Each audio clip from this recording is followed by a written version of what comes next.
آج میں آپ کو 2 ایسی گھریلو اشیاء بتاؤں گا جو آج تک آپ کو پتہ نہیں ہے، اس لیے آپ نے ان سے فائدہ نہیں اٹھایا۔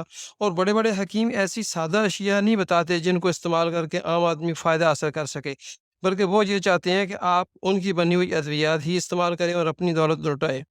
تو لیجیے جناب، وہ 2 چیزیں زیتون کا تیل اور ریٹھے کا اندرونی مغز ہے۔ جو شخص صرف 10 دن روزانہ صبح 10 منٹ واک کر کے ایک پلیٹ سیلڈ پر 2 چمچ زیتون کا تیل اور 5 گرام مغز ریٹھا چھڑک کر اچھی طرح مکس کر کے کھا لے، اسے ٹائمنگ کا کبھی مسئلہ نہیں ہوگا۔ یہ تو ایک مختصر سی ٹپ آپ کو بتائی ہے۔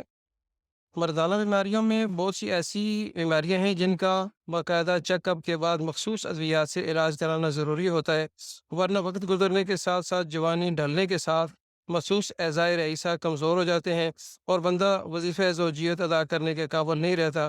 پھر اس وقت علاج زیادہ مشکل، مہنگا اور لمبا عرصہ کا درکار ہوتا ہے۔ لہٰذا بہتر یہی ہوتا ہے کہ جب کوئی بھی اس قسم کی پرابلم پیش آئے تو کسی بھی مستند حکیم سے باقاعدہ چیک اپ کروا کے اس سے علاج کروائیں۔ شفا تو اللہ کے ہاتھ میں ہے، لیکن جس سے بھی علاج کروائیں بندہ کوالیفائڈ ہونا چاہیے۔ اگر آپ تندرست اور مردانہ قوت کی بحالی چاہتے ہیں تو اس چینل کو سبسکرائب کریں۔ ہم ایسی صحت عامہ سے متعلق ویڈیوز اکثر اپلوڈ کرتے رہتے ہیں۔ اپنے فرینڈز اور فیملی کی صحت کا خیال کیجیے۔ اللہ حافظ۔